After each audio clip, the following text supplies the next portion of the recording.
আসসালামু আলাইকুম ওয়া রাহমাতুল্লাহি ওয়া বারাকাতুহু। যারা দীর্ঘদিন যাবৎ অর্থনৈতিকভাবে দুর্বলতা আছেন এবং কোনোভাবে আয় উন্নতিতে কোনো বরকত পাচ্ছে না, তাদের জন্য একটা পরীক্ষিত একটা আমল আমি বলতেছি। সেটা হচ্ছে রাসূল কারীম সাল্লাল্লাহু আলাইহি সাল্লাম বলেন, যে ব্যক্তি রাত্রেবেলা এই সূরাটি পড়বে, সে কখনো অভাবী থাকবে না, ক্ষুধার্ত থাকবে না ইনশাআল্লাহ।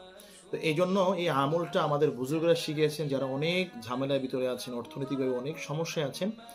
তারা রাত্রেবেলা ১১ বার এটা পড়বেন অথবা শুনবেন। পড়লে বেশি বেটার হয়, শুনতেও পারেন ইনশাআল্লাহ। সেটা হচ্ছে সূরা আল ওয়াকিআহ, ২৭ নাম্বার পাড়ায় সূরা ওয়াকিয়া। এটা খুবই পরীক্ষিত আমল। আলহামদুলিল্লাহ সুম্মা আলহামদুলিল্লাহ।